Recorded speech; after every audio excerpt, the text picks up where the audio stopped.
So my name is Rayna de Lange, and I run my own research and analysis agency, which is specialized in integrated analysis, or how we prove the value of communications efforts on business results.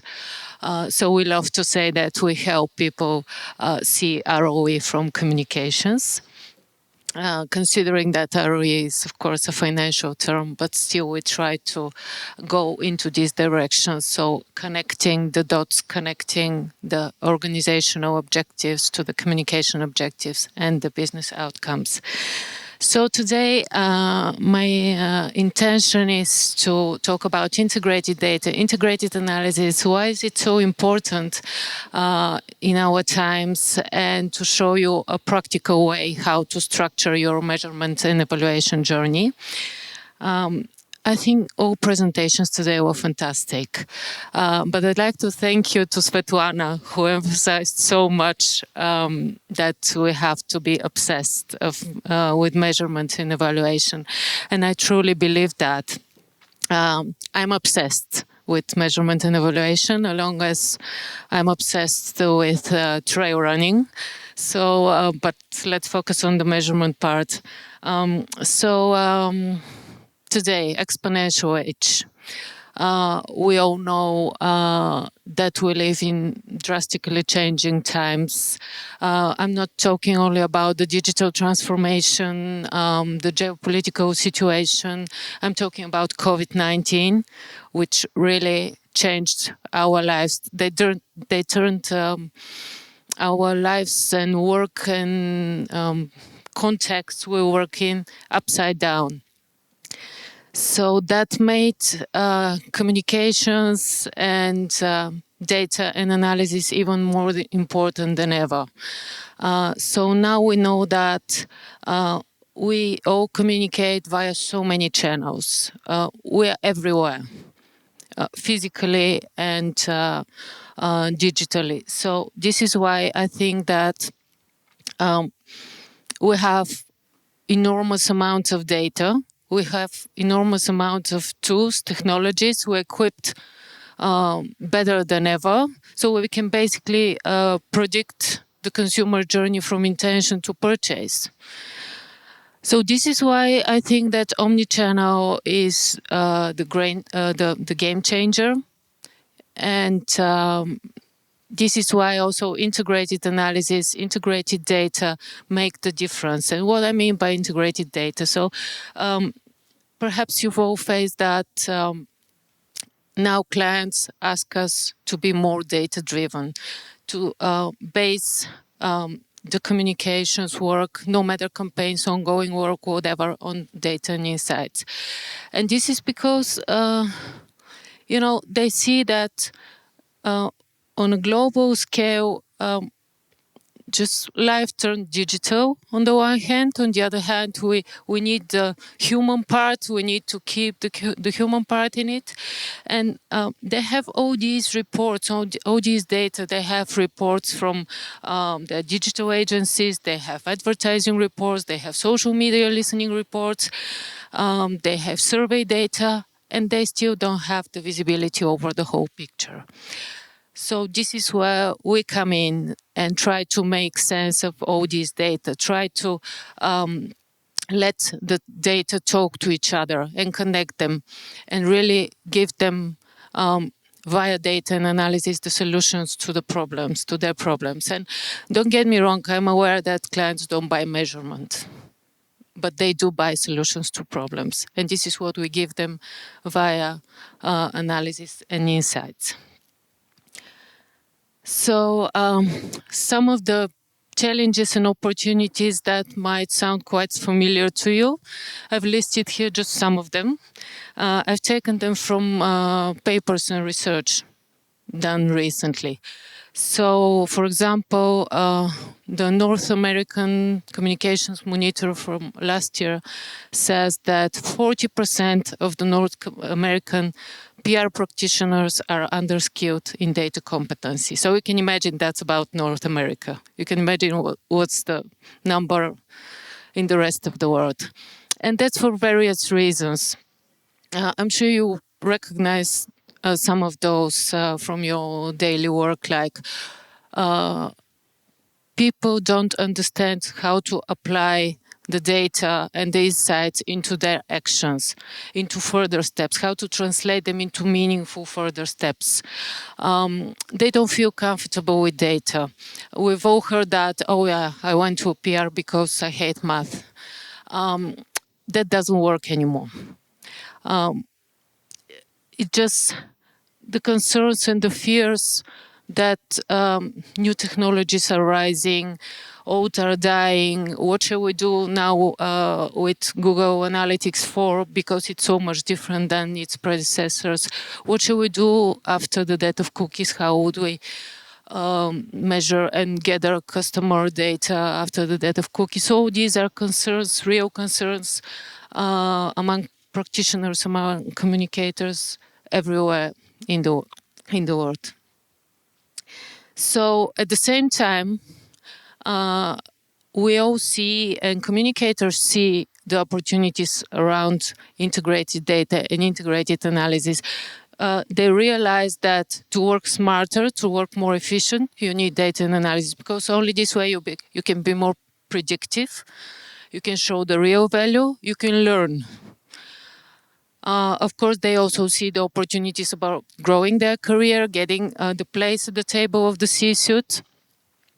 And they see that this is the only way you can be proactive and tackle issues, manage reputation better, etc., etc. The opportunities are huge and a lot. So here I've included one of my favorite quotes from Chief Marketing Officer of a big US company who says, businesses run on numbers. So if you're willing to grapple with the numbers, it's highly unlikely that you advance in your career at the same rate that somebody who's willing to grapple with them. And that's the reality, we all know that. No matter we're talking about private sector, public sector, it's all about numbers. So in order to address some of those challenges and help communicators to structure and build a more credible measurement and evaluation journey, at AMEC, oh sorry, I forgot to say that besides running my own agency, I'm a board director at AMEC, which is the biggest international trade body for measurement and communications and evaluations. So at AMEC, we all volunteer with our knowledge, our experience, and create some good tools and initiatives. So this is one of the tools which we refer to it very often as a cornerstone in best practices in measurement and evaluation. We call it the Integrated Evaluation Framework. This is a framework or template which helps us really structure evaluation campaign based on our communication work, no matter whether it's campaign or ongoing work. And it's, we call it the cornerstone because of all of these reasons you see on the screen, but because also it's endorsed not only by our sector companies, evaluation companies, analysis companies, but also by PR, marketing, trade bodies all over the world, by a lot of universities. It's created by the brightest minds in our industry, and it's practically showing the way step by step, guides you through the process on how to structure the evaluation journey, being quite flexible. So you can pick and choose your own metrics, your own steps, your own milestones, but you're guided through that process. So I'm going to show you how to use that with a practical example of my experience of my career on gardening company, hobby gardening company, which is a Scandinavian gardening company. They were quite a renowned brand in the Scandinavian countries, but they wanted to expand to a range of European markets. So we help them actually do their market expansion, and we track the market expansion along the way by creating a multi-layer evaluation campaign, not campaign, program for them, so that they could ensure their successful launch. But let me first tell you how the framework is structured. So it follows two main directions. First, the upper one is planning, which includes setting up organizational and communication objectives, inputs, and activities. And the second main direction is evaluation, which includes outputs, outtakes, outcomes, and organizational impact. So now starting off with organizational and communications objectives, you can see, and those might sound quite general for you, expansion to new markets, but then we'll break them down in on the later stage into SMART objectives. But the thing is that the company, our client, they wanted to create go-to-market strategy, plan, implement, and then assess its success. But they wanted to do it based on data and insights. So basically, after clarifying their main objectives here, we went to the next stage where we call it here the input stage, where we had to see what we have now and what we have to do to prepare and plan this go-to-market strategy in the best possible way. So first, we have target audiences. By the way, this is quite an interactive tool. It's on AMEC's website, so we can go in, make registration. It's free for you, so you can just fill in your own stuff there. So the target audience is our client knew, of course, very well their target audience is at their home market, but they didn't have very well defined target audiences in their target markets. So that was part of the research which we did for them. But first of all, I'd like to draw your attention on the strategic inputs. This is where we were sitting with them, with the internal comms team, and with the leadership team, and we were discussing what we need, what we have, and what we need to prepare the go-to-market strategy. So they said, okay, we want to expand to the Netherlands, Poland, Romania, the UK, and Germany. And we asked them why exactly to these countries. And they said, well, because Poland and Romania are big markets. There are a lot of people who live there. And I was like, do you have any idea about the hobby gardening over there? No, we don't. And I said, okay, and why do you want to expand to the Netherlands? It's the most populated gardening markets. Yeah, because the Netherlands is a leader in our sector. So they actually knew nothing about that, about the hobby gardening market in Europe. So we started actually looking at what potential each country had in every market. I mean, not only financially, what potential, the logistic barriers they might have, because UK was had already approved the Brexit, so Brexit didn't happen at this time, but it was about to happen, so logistically it would be even more difficult. So we did this first round of research to evaluate which are actually the markets with the biggest potential for you to expand to. Then we did a further round of analysis, which was a deeper analysis on exactly what are the players, what was the consumer journey, people buying hobby gardening products like bulbs and cultivated vegetables, etc., etc.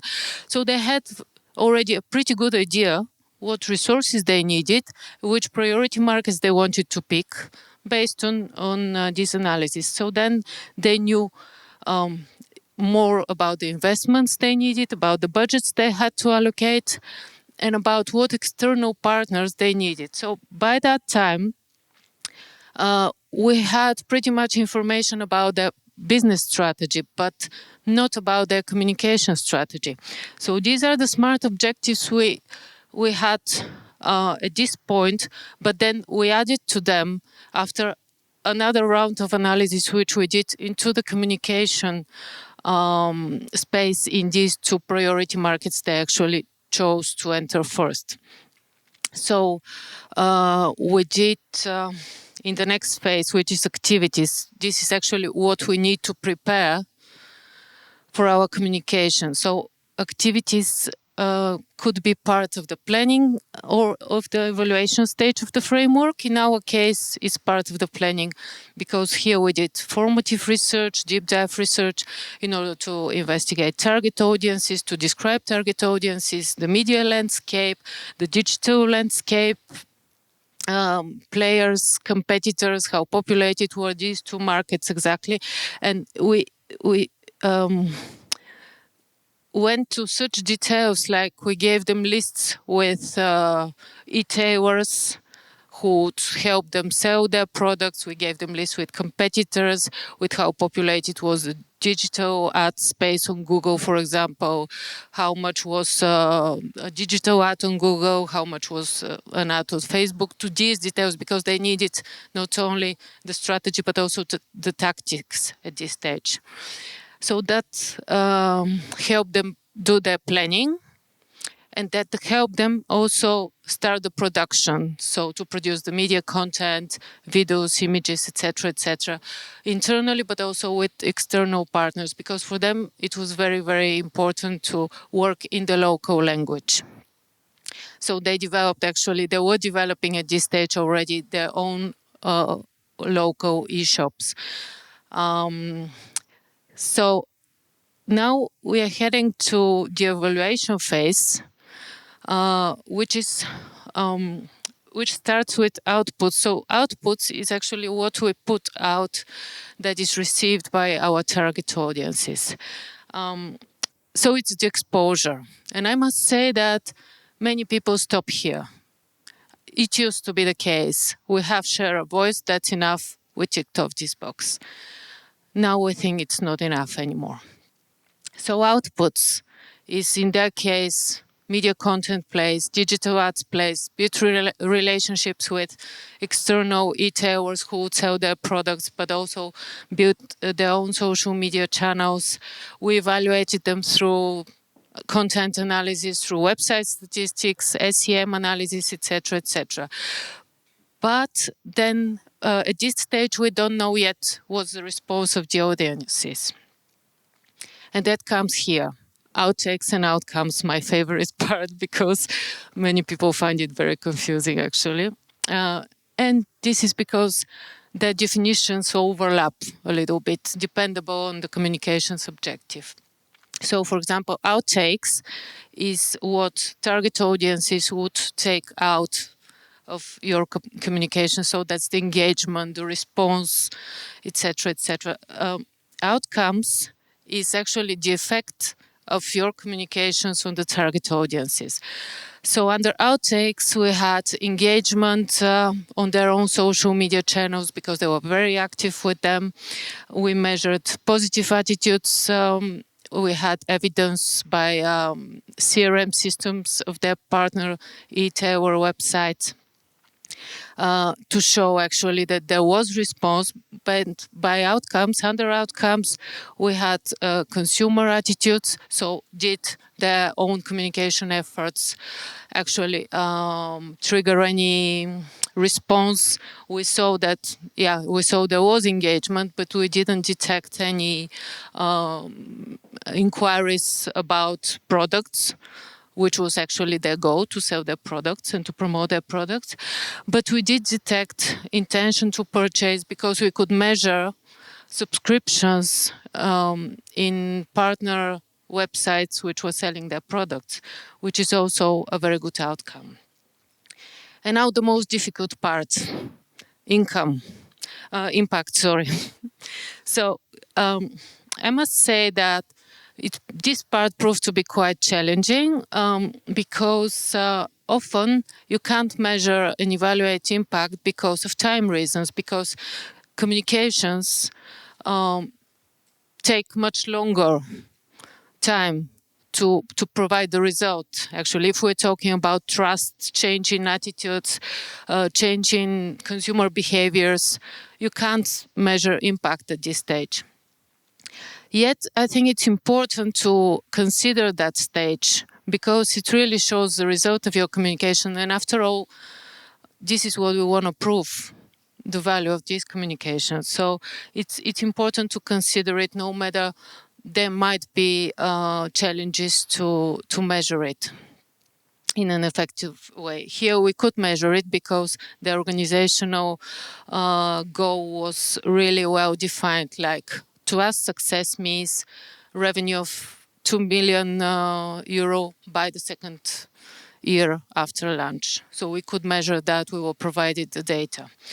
So why is this so important? Because while having all these data, we could build up one picture, quite a comprehensive picture, how all this launch was planned, implemented, and actually proved successful.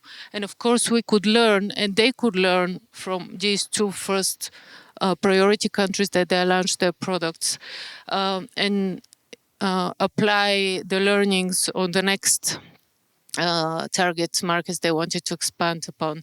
But also to see how data can be applied and connected to each other, like connecting the dots, and really show us the way forward. So this is actually, the framework is just a tool which you can use, but it's really a helpful tool. It's a guide, and it's a guide for new users. For me as an experienced user, actually, it's a kind of inspiration. For example, when I built an evaluation program, I just often go there, look at the metrics, look if I can include something new or if I've missed something important. So it's quite useful thing. And besides that, I can imagine that when you first start using it, it can be a little bit frightening. So that's why we've developed also a tutorial dedicated on the framework, which is going to be released in September. I think by the end of September, it's going to be on AMEC's website as well. And you can see on the screen also some of the other initiatives we do at AMEC, like the AMEC College, which is an education initiative, measurement month, the maturity mapper. Most of them are free of charge, and the goal is really to help you build your credible measurement and evaluation journey. And of course, I'm also here to talk to you about that now, tonight, or tomorrow on our eventual hike to Musala. I'm not sure if we'll have now any time left for questions, but I'm here. And thank you very much for your attention. It's been a great event. Thank you.